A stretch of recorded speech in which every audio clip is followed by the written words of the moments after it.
cast into the void. The voting chamber of the Galactic Federation fell silent as the final tally appeared on the massive holographic display. Sarah Chen watched from the observation deck, her hands pressed against the reinforced glass, as representatives from 300 alien civilizations sealed humanity's fate. The numbers glowed crimson against the dark void of space. 247 votes in favor, 53 against. Humanity was officially banned from Federation space.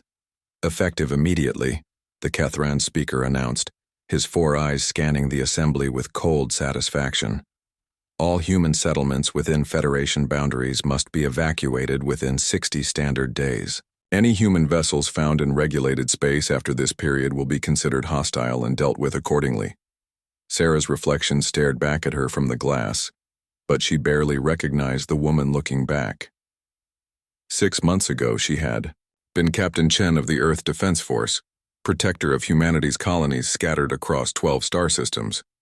Now she was just another refugee, watching her species get thrown into the cosmic garbage dump. The charges against humanity had been fabricated, of course. Illegal weapons testing, violation of the Galactic Peace Accords, conspiracy to overthrow the Federation government. All lies, but lies backed by the three most powerful civilizations in known space.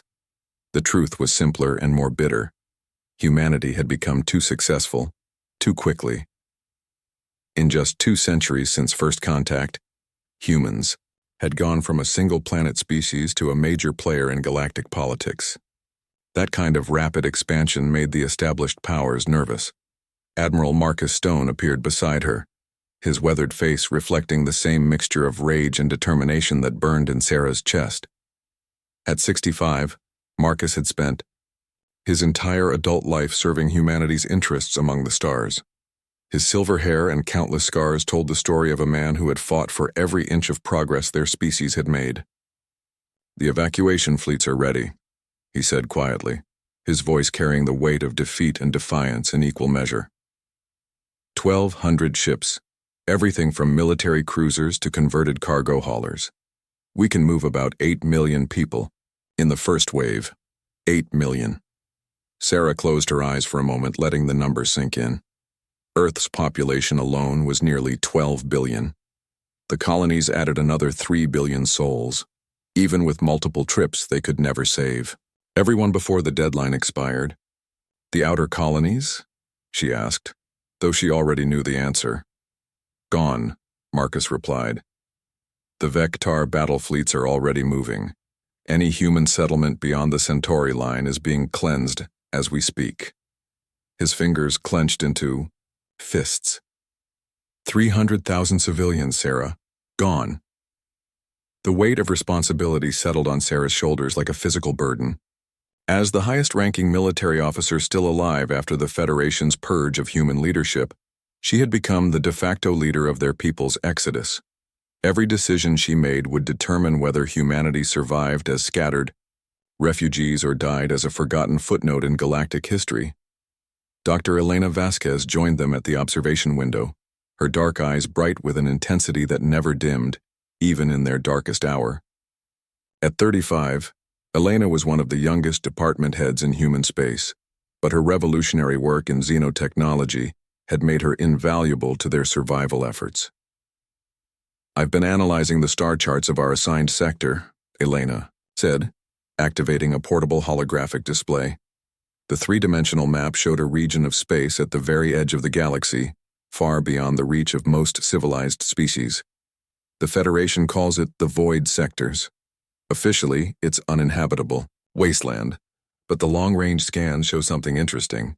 The hologram zoomed in on a cluster of star systems surrounded by what appeared to be empty space. These systems have been dark for centuries, but the spectral analysis suggests they once supported advanced civilizations. If we're lucky, we might find something useful in the ruins. Marcus studied the display with the eye of a career military strategist. "It's isolated, I'll give you that. No major trade routes, no Federation patrols, but it's also a dead end. If we go there, we'll be trapped." "Better trapped and alive than free and extinct," Sarah replied. She turned to face her companions, her decision crystallizing in her mind. "We make for the void sectors, all of us. We turn this exile into an opportunity. The next 60 days passed in a blur of desperate activity. Every human ship that could still fly was pressed into service. Military vessels designed for combat were stripped of weapons to make room for civilian refugees.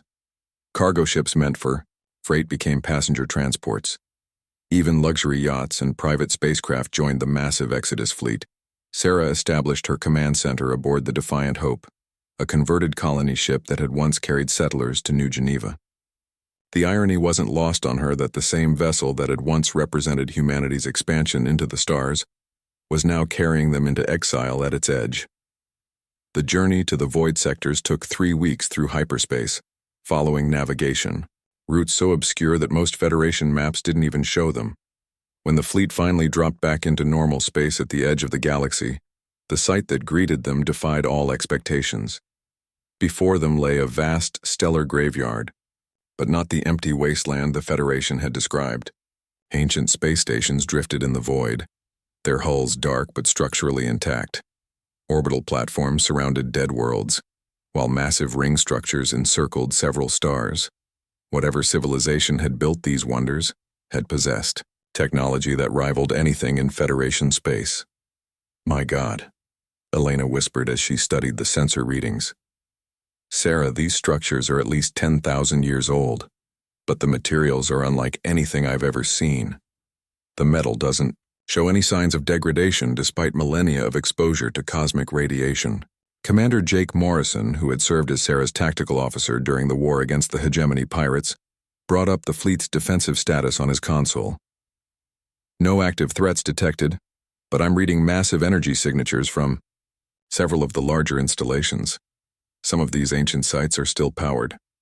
Ambassador Zara al-Rashid, once humanity's chief diplomat to the Federation, and now their liaison with the diverse refugee populations they had picked up along the way, studied the readings with keen interest. "If these facilities are functional, we might actually have a chance. The question is whether we can figure out how to use them before we run out of supplies." The first few months in the void sectors tested humanity's resolve like nothing before. The refugee fleets had brought enough food and water for perhaps 6 months, counting strict rationing. The ancient installations provided shelter, but their systems were incomprehensible puzzles that resisted every attempt at understanding. Dozens died in the first week alone. Some from accidents while exploring the alien ruins, others from despair as the full weight of their situation became clear. The suicide rate climbed daily as people realized they had traded the Federation's quick death for a slow starvation at the edge of space. Sarah found herself walking the corridors of refugee ships late at night, listening to the sounds of children crying, adults arguing, and the constant hum of life support systems pushed beyond their design limits. The weight of 8 million lives pressed down on her with every decision. Should they try to return to Federation space and beg for mercy? Should they scatter across the galaxy and hope some would survive? Should they make one last stand and go down fighting? The breakthrough came from an unexpected source. A group of human children too young to understand the futility of their situation had been playing in one of the ancient control rooms when they accidentally activated a dormant system. Elena's team rushed to investigate and found something that changed everything. The chamber contained what could only be described as a technological archive, a vast library of knowledge left behind by the void sector's original inhabitants. The raw data was encoded in mathematical principles that transcended language barriers, making it accessible to any species with sufficient scientific understanding. "It's incredible," Elena reported to Sarah during their daily briefing.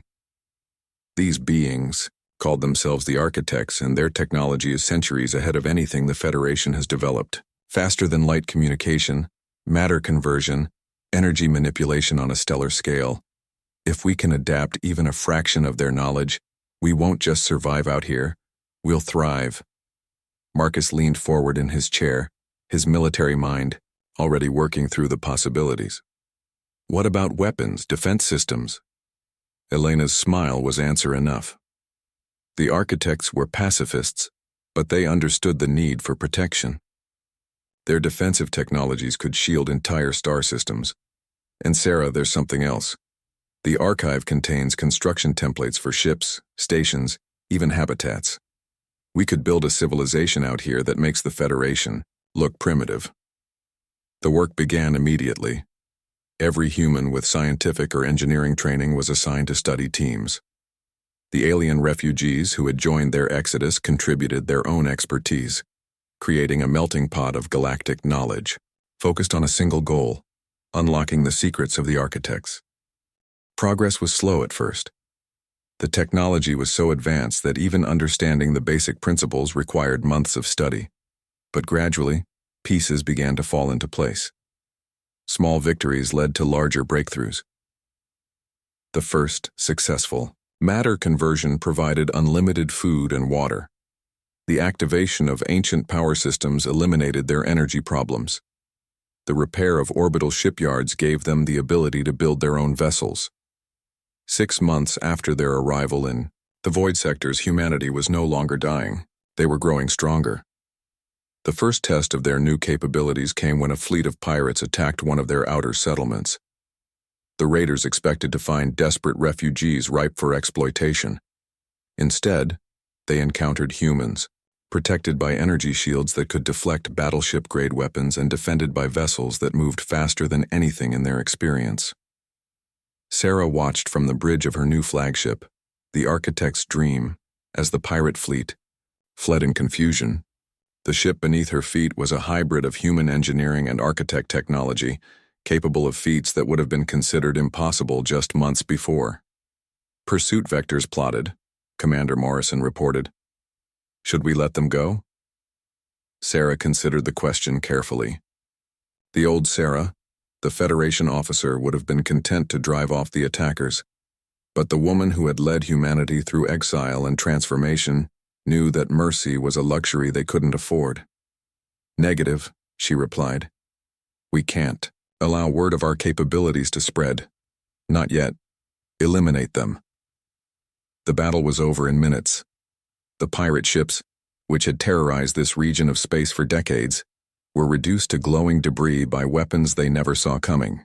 But more importantly, the other outcasts and criminals who called the void sectors home received a clear message: humanity was no longer prey. As their first year in exile came to an end, Sarah stood in the observation deck of their new capital station, watching as construction crews assembled another massive habitat ring around a nearby planet. The population that had begun as desperate refugees now numbered over 12 million, swelled by aliens seeking sanctuary and humans who had escaped Federation territory through hidden routes. Elena appeared beside her, her face glowing with the satisfaction of someone whose wildest dreams had become reality. The latest productivity reports show we're exceeding all projections. At this rate, we'll have enough infrastructure to support 50 million people within 2 years. "And our military capabilities?" Sarah asked. Marcus answered from behind them, his voice carrying a note of pride that had been absent for months. "Growing stronger every day. The new ships coming off the production lines are unlike anything the galaxy has ever seen. When the Federation finally notices what we've built out here, they're going to get the shock of their lives." Sarah nodded, but her expression remained thoughtful. The Federation would come eventually. They always did when they perceived a threat to their carefully maintained order. The question was whether humanity would be ready when that day arrived. As she watched the lights of their growing civilization twinkle in the darkness, Sarah felt something she hadn't experienced since the day of their exile: hope. Not just for survival, but for something greater. The Federation had cast them out, expecting them to disappear into the void. Instead, they had found their destiny among the stars. The galaxy had rejected humanity once. It would not get a second chance. Masters of the Edge 3 years had passed since humanity's exile, and the void sectors had become something the galaxy had never seen before: a truly free civilization. Sarah Chen stood in the war room of Nexus Prime, the massive space station that served as humanity's new capital, studying holographic displays that showed the extent of their transformed domain. Where once there had been ancient ruins and empty space, now thrived a network of interconnected worlds, orbital habitats, and mobile fleets that moved through dimensions the Federation couldn't even detect. The architect technology had not just ensured their survival, it had elevated humanity to a level of advancement that made their former Federation membership seem like a distant nightmare. Population status report, Sarah requested, her voice carrying the authority of someone who had become the de facto leader of the galaxy's newest superpower. Dr. Elena Vasquez, now Director of Technology Integration, activated the central display. Current population stands at 47 million and growing. We're receiving refugees from across the galaxy at a rate of nearly 50,000 per month. Not just humans anymore either. Word has spread about what we've built here. The display showed migration routes stretching across half the galaxy, species fleeing Federation oppression, corporate exploitation, and territorial wars were making their way to the void sectors by any means possible.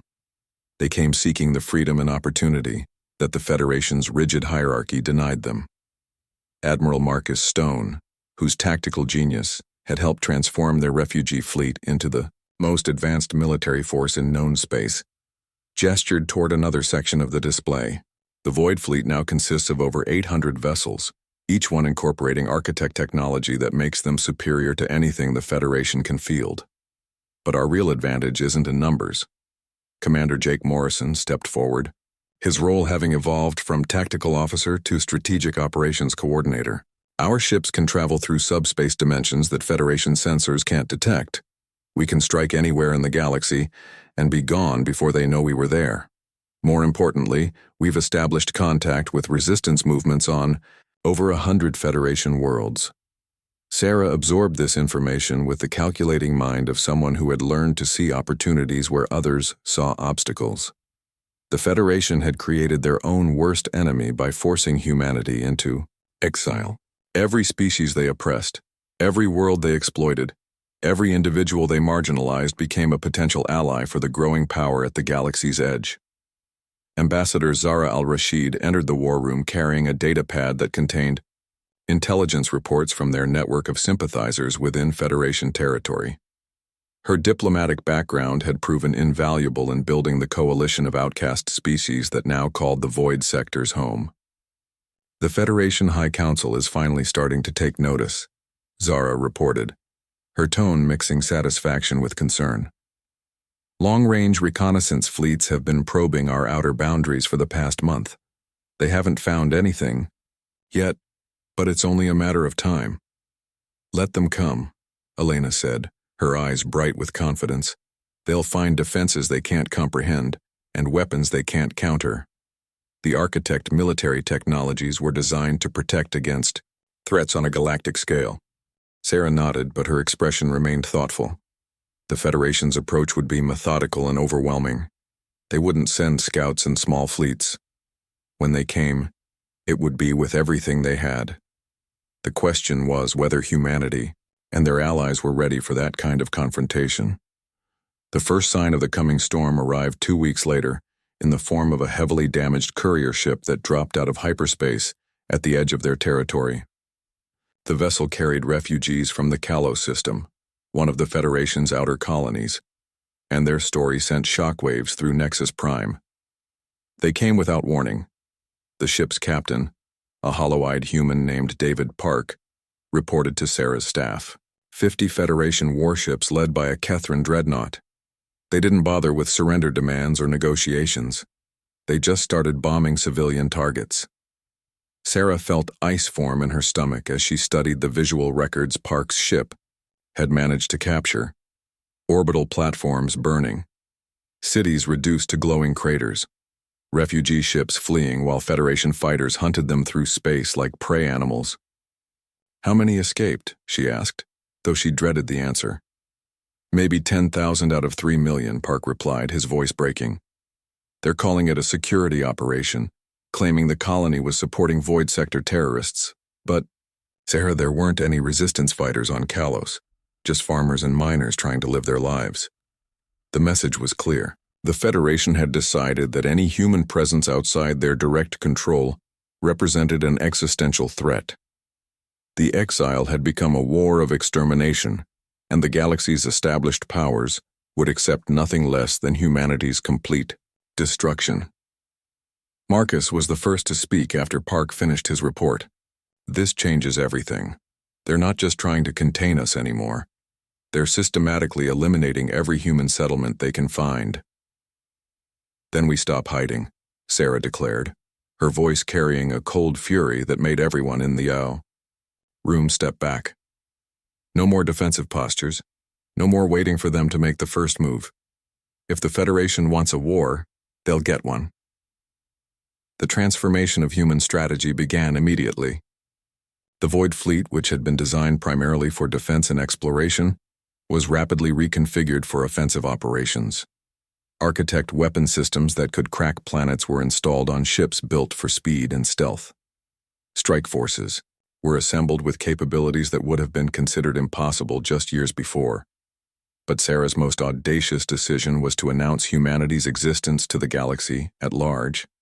For 3 years, they had remained hidden, allowing the Federation to believe their exile had ended in death or irrelevance. Now it was time to shatter that illusion.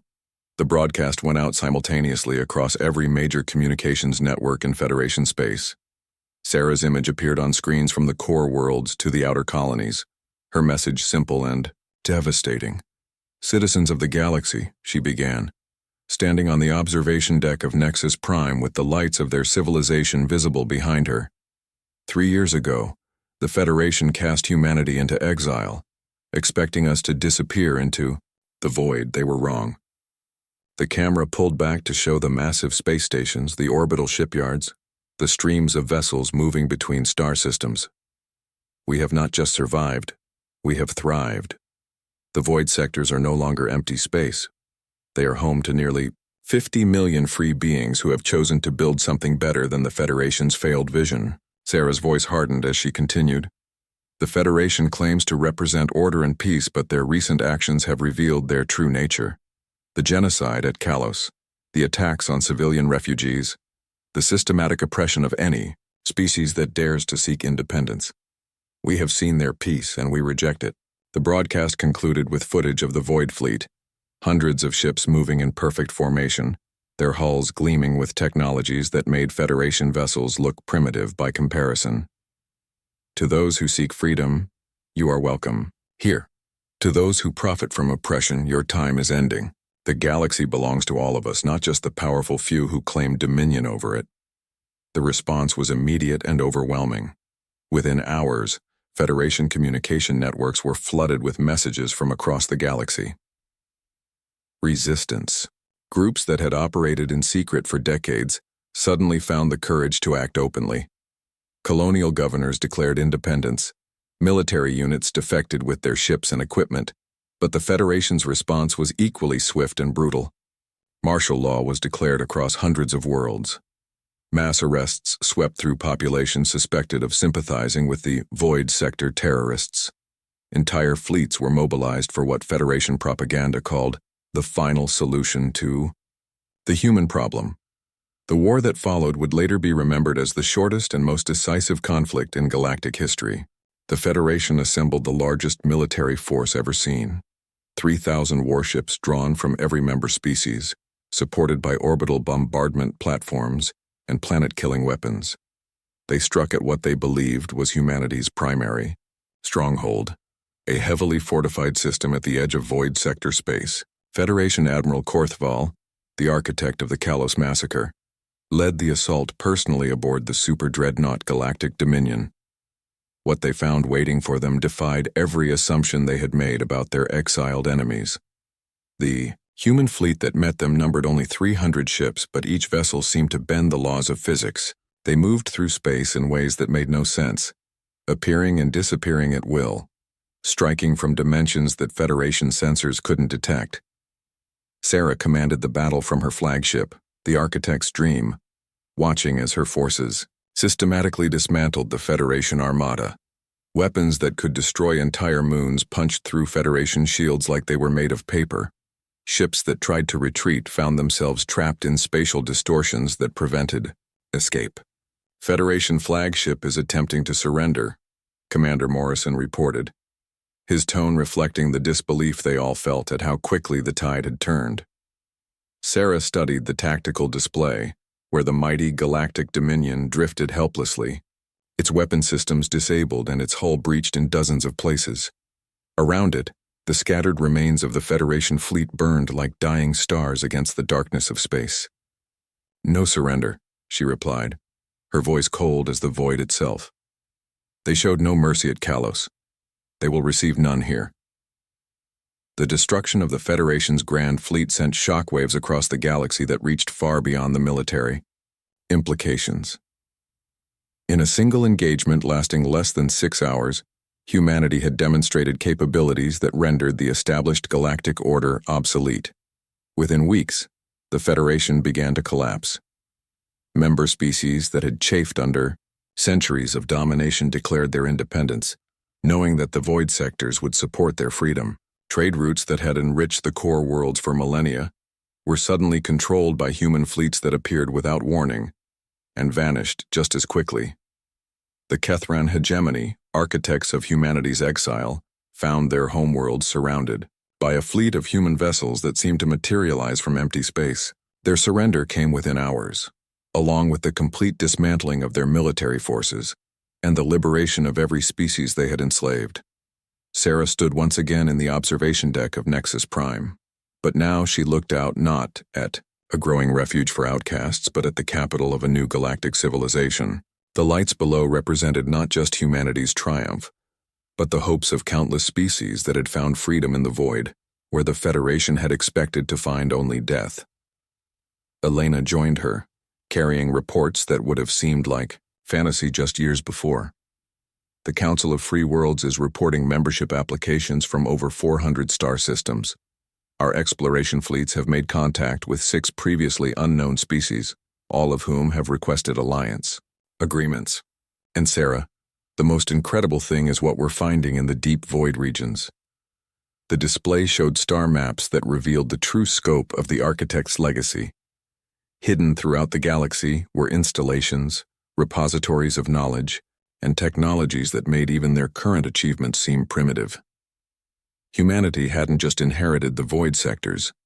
They had become the custodians of a civilization that had transcended the petty conflicts of younger species.